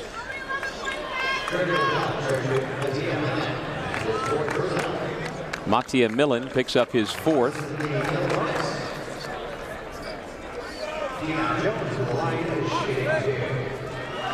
I've kind of been waiting to make a Michael Jackson reference with the one glove thing, but it just hasn't come up. Well, he certainly played through it, and that cannot be comfortable. I mean, it's obviously got to affect you. It's affected him at the foul line. That's his first made foul shot after going 0 for 3 to start. You see him adjusting it right there. And again, he suffered a broken bone in his hand against Manhattan. They're still not sure exactly when it occurred. They looked at the videotape, of course, and they saw a couple of occasions where maybe it happened, but they're not 100% sure. But they certainly are happy to have him back as early as they've gotten him. At the time and when he had the surgery, they weren't sure they'd get him back until after this weekend. But to get him to play here in the semifinal round is a great surprise and a great boost. And King Rice talked about it, not just from the basketball standpoint, but what it means for the leadership of this team. The only senior. You mentioned that you were at the shoot-around the day that they found out that he was hurt, and he came back in, practice stopped, everybody went to them. They've got that type of a close-knit group, and that's one of the reasons why they share the basketball. Nobody worries about who's getting credit. As we've said over and over, that's a recipe for winning basketball. Yeah, it was such an unusual moment at that shoot-around, Rob, that I wrote it down in my notes. At 4:56 p.m., the practice that day stopped. I've been to many shoot-arounds over the years, as you have. Never seen anything like that, as King Rice's team spontaneously, not led by a coach, saw one of the brothers come back from injury and embraced it.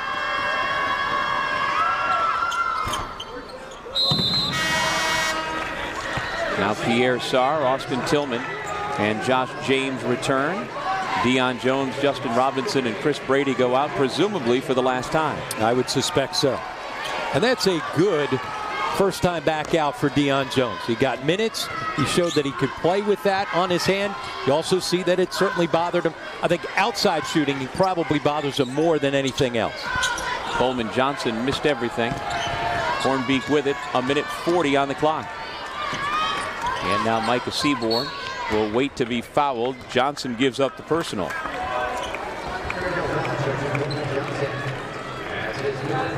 It's 35 red, 4 fouls.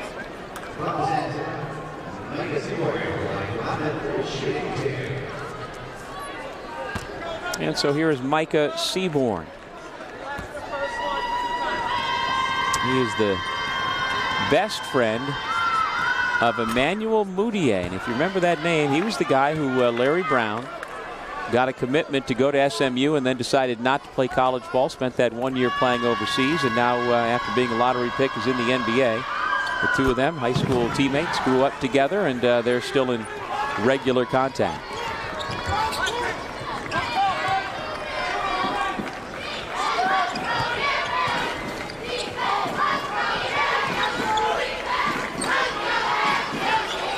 Monmouth in the zone once again, forcing Fairfield to take some time.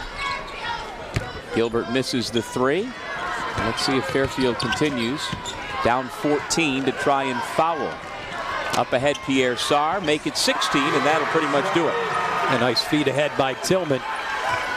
Tillman, again, one of those unsung heroes. When they needed energy at the beginning of the game, he gave it to them. Gives them that toughness off the bench. Once again, showing you how much depth the Hawks have. Timeout comes from the Fairfield bench, and Sidney Johnson gathers the troops with 59.9 remaining in regulation. Well, we talked about it early. Marcus Gilbert is the 6th all-time leading scorer, or now the 5th all-time leading scorer in Fairfield history. With his performance today, he has passed Mark Young. He's number 2 all-time in career three-point shots behind only Derek Needham, and it looks like this will be his final MAAC game, although at 19-12, you can pretty much rest assured Fairfield will get an invite to play in some other tournament, not the NIT necessarily, but somewhere they'll have another game. Yeah, there's CIT or CBI. You look at his season numbers. 4th in the MAAC in scoring, had a terrific senior year. Coaches all recognize that by voting him onto the first team All-MAAC. Played terrific, lights out in that first half yesterday, and really stepped up like he was the man and ran into three-point shots. Since that point when they went into the locker room, not quite as much, but a terrific career and a terrific senior season here for Gilbert. And Marcus Gilbert will have the opportunity to play professional basketball somewhere and make a lot of money if he so chooses. Well, the first of the bench mob gets up off the bench, and that's what the cheering is from. Jerry Johnson Jr. will come in for Fairfield. Dan Polari will come in for the Hawks.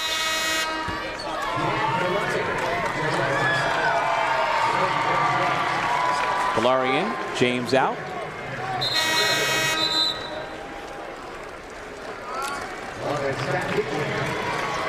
And certainly for Fairfield, and there's a good moment.